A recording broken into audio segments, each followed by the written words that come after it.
అన్ని అవాస్తవాలే అతను అంటున్నారు. దానికి జేడీ లక్ష్మణ్ కూడా ఇచ్చాడు మేడం, దానికి సంబంధించి అట్లాంటిది ఏమి పిటిషన్ వచ్చినట్లేదు. అయినా ఇన్వెస్టిగేషన్ పడుతుంది, దాంట్లో బయట వ్యక్తులు దొరికి ఉండదు. అంటే ఒకరి ప్రోద్బలంతో ఒకటి ప్రెజరైజ్తో ఛార్జ్ షీట్ లో పేర్లు యాడ్ చేయడం అనేటువంటిది ఉండదు అని చెప్పి రాజశేఖర రెడ్డి గారి కేసు దర్యాప్తు చేసినటువంటి సిబిఐ జేడీ లక్ష్మీనారాయణ గారు చెప్పారు. ఇవంతా బూమరాంగ్ ఇప్పుడు మీరు గమనించాల్సిన విషయం ఏమిటంటే, జేడీ లక్ష్మీనారాయణ గారు ఇప్పుడు ఒక వేరే పార్టీ పెట్టుకున్న వాళ్ళు. అప్పుడు ఆయన చేసిన పనికి ఇప్పుడు ఆయన మాట్లాడుతున్న మాటలకి తేడా ఉంది. ఎందుకంటే అప్పుడు ఒక పొజిషన్లో సిబిఐ ఆఫీసర్గా ఉన్నాడు, ఇప్పుడు ఆయన రాజకీయ పార్టీకి అధినేతగా ఉన్నాడు. కాబట్టి in the light of the given situation ఎలక్షన్ల నేపథ్యంలో ఆయన చేసిన కమెంట్ రాజకీయం కూడా అయ్యుండొచ్చు. I'm just saying that this is not right. ఆయన అప్పటి పదవిని ఇప్పుడు అడ్డు పెట్టుకొని మాట్లాడడం, అది కూడా ఒక రాజకీయ పార్టీ అధినేతగా మాట్లాడడం తగదు. కనుక నేను పర్సనల్గా I'm not going to give any value or credit to the statement he made.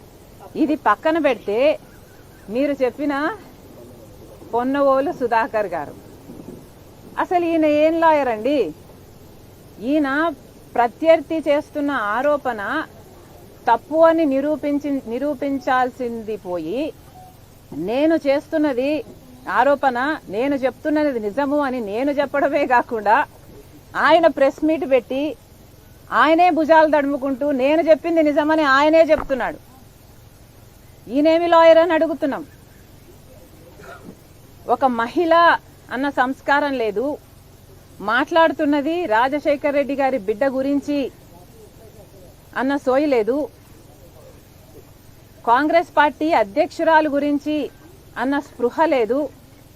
ఏకవచనముతో నన్ను సంబోధిస్తూ ఊగిపోతూ ఆయనకున్న టాలెంటు స్వామి భక్తి, జగన్ భక్తి అని నిరూపించుకున్నాడు.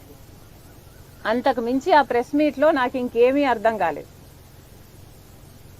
ఇక్కడ ముఖ్యమైన విషయం గమనించాల్సింది ఏమిటి అంటే, నిజానికి సిబిఐ ఎఫ్ఐఆర్లో కూడా రాజశేఖర్ రెడ్డి గారి పేరును చేర్చలేదు. చేర్చకపోతే ఇదే పొన్నువోలు సుధాకర్ రెడ్డి గారు రాజశేఖర్ రెడ్డి గారి పేరు ఛార్జ్ షీట్లో లేకపోతే జగన్మోహన్ రెడ్డి గారు ఈ కేసులో నుంచి బయటపడడం అసాధ్యము అని రాజశేఖర్ రెడ్డి గారి పేరును సిబిఐ ఛార్జ్ షీట్లో చేర్చాలి అని సిబిఐ ట్రయల్ కోర్టుకు పోయాడు, హైకోర్టుకు పోయాడు, సుప్రీం కోర్టుకు కూడా పోయాడు. సిబిఐ కోర్టు కొట్టేసింది, హైకోర్టు కొట్టేసింది. ఆ తర్వాత సుప్రీం కోర్టులో ఏది ఎంక్వైరీలో ఏది చేస్తారో అది చేయనియండి, చేసే ప్రక్రియను బట్టి తర్వాత నిర్ణయం తీసుకుందాము అని సుప్రీంకోర్టు చెప్పింది. ఈ హోల్ ప్రాసెస్ లో ఇక్కడ గమనించాల్సిన విషయం ఏమిటంటే, సుధాకర్ రెడ్డి గారు, నాకు రాజశేఖర్ రెడ్డి గారు అంటే అపారమైన గౌరవం అని చెప్పుకుంటున్న ఈ సుధాకర్ రెడ్డి గారు అదే నిజమైతే మరి మీరు రాజశేఖర్ రెడ్డి గారి పేరును సిబిఐ ఛార్జ్ షీట్ లో చేర్చాలి అని అన్ని కోర్టుల చుట్టూ ఎందుకు తిరిగారు? ఎవరైనా ఒక అభిమాన నాయకుడు అంటే ఆయన పేరుకు గౌరవం ఇచ్చి ఆయనను కాపాడాలనుకుంటారు, ఆయన రెప్యుటేషన్ ని కాపాడాలనుకుంటారు. కానీ మీరేమిటండి, మీకు అపారమైన గౌరవం ఉంది అని ఒక పక్క చెప్తూనే అన్ని కోర్టుల చుట్టూ మీ నాయకుడిని పేరుని సిబిఐ ఛార్జ్ షీట్ లో పెట్టాలి అని మీరు తిరిగారు. ఎందుకు అని అడుగుతున్నాం. ఇక్కడ ఇదంతా పాయింట్ కాదు. ఇక్కడ మోస్ట్ ఇంపార్టెంట్ పాయింట్ ఏమిటి అంటే, జగన్మోహన్ రెడ్డి గారే ఒక పాయింట్ని రుజువు చేస్తున్నారు. ఏ పాయింట్ అంటే, రాజశేఖర్ రెడ్డి గారి పేరుని జగన్మోహన్ రెడ్డి గారు ఆదేశాల మేరకే సిబిఐ ఛార్జ్ షీట్లో సుధాకర్ రెడ్డి పెట్టే ప్రయత్నం చేశారు కాబట్టి అన్ని పిటిషన్లు వేశారు అన్న విషయం జగన్మోహన్ రెడ్డి గారు నిరూపిస్తున్నారు. ఎందుకంటే జగన్మోహన్ రెడ్డి గారు సుధాకర్ రెడ్డి గారికి ఈ పదవి ఇయ్యకపోయి ఉంటే జగన్మోహన్ రెడ్డికి సుధాకర్ రెడ్డి గారికి సంబంధం ఉంది అని ఎవరూ నిరూపించలేరు. కానీ ఇక్కడ ఏం జరిగింది అంటే, జగన్మోహన్ రెడ్డి గారు బయటపడాలి అంటే రాజశేఖర రెడ్డి గారి పేరును కూడా ఛార్జ్ షీట్ లో చేర్చాలి అన్న ఉద్దేశము వీళ్ళందరికీ ఉంది కాబట్టి, జగన్ రెడ్డి అండ్ టీంకు ఉంది కాబట్టి ఈరోజు ఇది జరిగింది. కాబట్టే అందుకు ప్రతిఫలంగా అడిషనల్ అడ్వకేట్ జనరల్ పదవిని సుధాకర్ రెడ్డికి ఇవ్వటం జరిగింది అని నేను ఆరోపించటం లేదు. ఇది స్వయాన జగన్మోహన్ రెడ్డి గారు నిరూపించుకున్నారు. వీళ్ళందరూ ఒక టీంగా పనిచేశారు అని. ఇక్కడ గమనించాల్సిన విషయం ఏమిటంటే, జగన్మోహన్ రెడ్డి గారు పదవీ స్వీకరణ చేసింది మే 30వ తేదీన 2019 మే 30వ తేదీన జగన్మోహన్ రెడ్డి గారు ముఖ్యమంత్రిగా పదవీ స్వీకరణ చేస్తే జూన్ 6వ తేదీన, అంటే ఎన్ని రోజులు, కేవలం 6-7 రోజుల్లోనే సుధాకర్ రెడ్డి గారికి అడిషనల్ అడ్వకేట్ జనరల్ పదవినిచ్చారు జగన్మోహన్ రెడ్డి గారు. మీ మధ్య ఏ సంబంధం లేకపోతే 6 రోజుల్లోనే ఎవడో తెలియని సుధాకర్ రెడ్డి, అంతవరకు ఈయన ఎవడో సమాజానికి తెలియనే తెలియదు, ఎవరో తెలియని సుధాకర్ రెడ్డిని తీసుకొచ్చి మీరు అడ్వకేట్ జనరల్ పదవిని ఎందుకు ఇచ్చారు, అడిషనల్ అడ్వకేట్ జనరల్ పదవిని ఎందుకు ఇచ్చారు, అది కూడా అంత హడావిడిగా, అంత ఉత్సాహంగా, అంత తొందరగా మీరు అంత మేలు ఒక మనిషికి చేశారు అంటే దానికి అర్థం ఏమిటి? మీకోసం సుధాకర్ రెడ్డి పిటిషన్లు వేసి మీకోసం అంతగా చేశాడు కాబట్టి దానికి ప్రతిఫలంగా మీరు ఆయనకు పదవినిచ్చారు. లేకపోతే ఎవడైనా కూడా తన తండ్రి పేరుని సిబిఐ ఛార్జ్ షీట్ లో చేర్చిన వ్యక్తిని పిలిచి అడిషనల్ అడ్వకేట్ జనరల్ పదవి ఇస్తాడండి? నేనైతే ఇవ్వను. మీరు ఇస్తారా? మీ తండ్రి పేరుని ఎవడైనా ఛార్జ్ షీట్ లో పెట్టాలి అని 3 కోట్లను తిరిగిన వాడికి ఎవడు ఇవ్వడు. ఇదంతా జగన్మోహన్ రెడ్డి గారి ఆదేశాల మేరకే జరిగింది. ఆయన ఇన్ని కోట్లు చుట్టి రాజశేఖర రెడ్డి గారి పేరును ఛార్జ్ షీట్ లో చేర్చాలి అన్నది జగన్మోహన్ రెడ్డి గారి ఆదేశం మేరకే ఇది జరిగింది అని రుజువు చేసుకున్నది జగన్మోహన్ రెడ్డి గారే. ఎందుకంటే 6 రోజుల్లోనే ఈ పదవిని కట్టబెట్టాడు జగన్మోహన్ రెడ్డి గారు. ఇంతకు మించి ఇక ప్రజలకే వదిలేస్తున్నాం. I'm sure everybody has common sense. Common sense is common for a reason, because it's common.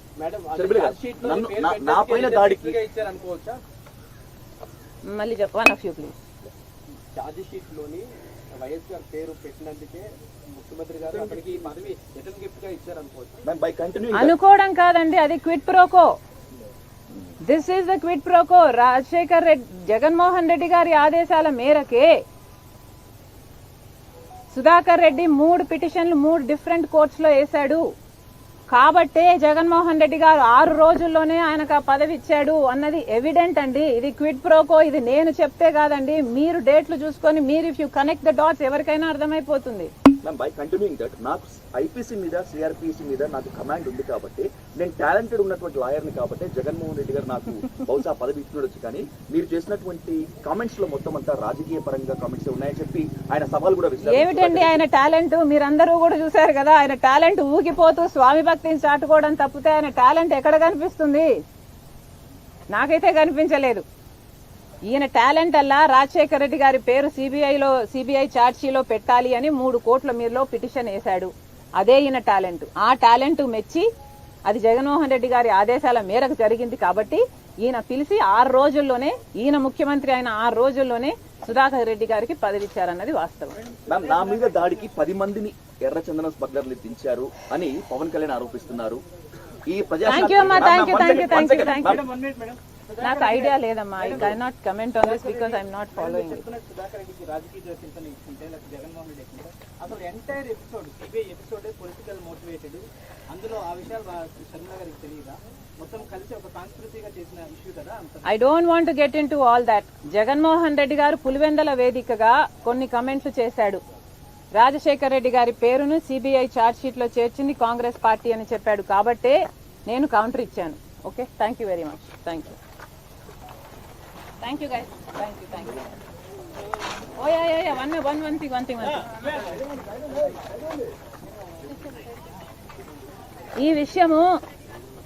ఈ విషయము నాకు కూడా ఇంతకు ముందు తెలుసు.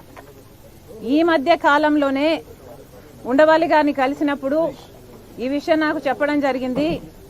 ఉండవల్లి గారి రాజశేఖర రెడ్డి పేరు పెడితే బాధ కలిగించి మేము రాజీనామా చేసాం అని చెప్పి ఇప్పుడు రాజశేఖర రెడ్డి ఎంక్వైరీ పెట్టమన్నారు. జగన్ ఎమ్మెల్యేలు చేస్తున్నటువంటి వాదన.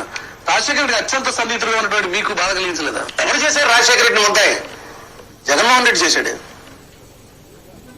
చెప్పండి, ఎవరు చేశారు ముద్దాయి? ఎఫ్ఐఆర్ లో పేరు పెట్టారు అన్న దాని మీద అంత బాధ వచ్చిన వాళ్ళు డైరెక్ట్ గా కోర్టుకు వెళ్లి ముద్దాయి కింద ఇక్కడ కోర్టు ఒప్పుకోకపోతే సుప్రీంకోర్టు లెవెల్ నుంచి తీసుకొచ్చి రాజశేఖర రెడ్డి ప్రథమ ముద్దాయి చేయండి, ఆయన మంత్రివర్గం అందరూ కలిసి చేశారు తప్పిది నాకేంటి సంబంధం అని.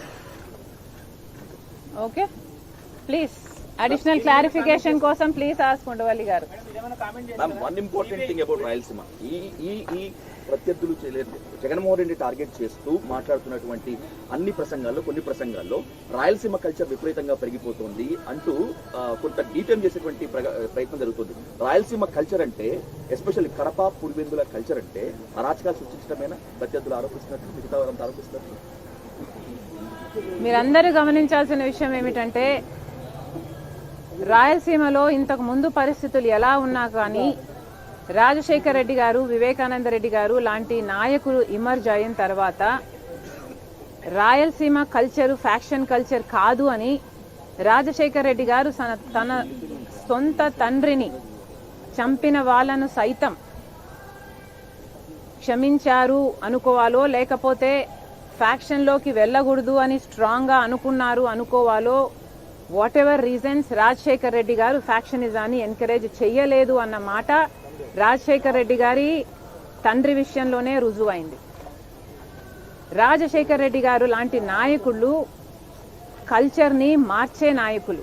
ఇంతకు ముందు ఎలా ఉన్నా కూడా కల్చర్ ని మార్చి అభివృద్ధి వైపు, మంచితనం వైపు సమాజాన్ని తీసుకువెళ్ళాలి అని ప్రత్యేకంగా కృషి చేసి ఆ దిశగా పయనించిన నాయకులు.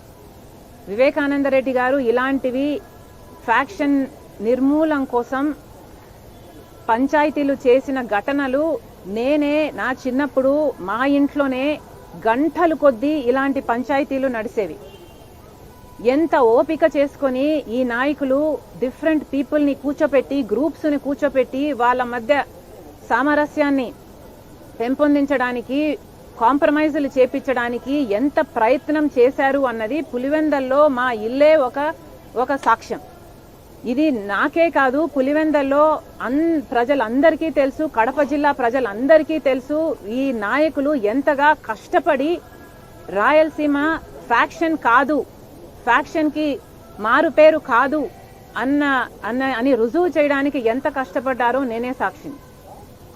అలాంటిది ఈరోజు జగన్మోహన్ రెడ్డి గారు మళ్ళీ హత్యా రాజకీయాలను ప్రోత్సహిస్తూ హత్యలు చేయడం పర్వాలేదన్నట్టు మళ్ళీ హత్యలు చేసిన వాళ్ళనే కాపాడుకుంటూ మళ్ళీ వాళ్ళకే టికెట్ ఇస్తూ మళ్ళీ వాళ్ళే అధికారంలోకి రావాలి, అధికారాన్ని వాళ్ళు కాపాడుకోవడం కోసం వాడుకోవాలి, మళ్ళీ వాళ్ళే చట్టసభలకు వెళ్ళాలి అన్నట్టుగా ఈరోజు హత్యా రాజకీయాలను ప్రోత్సహిస్తూ కల్చర్ ని మార్చే ప్రయత్నం చేస్తున్నారు.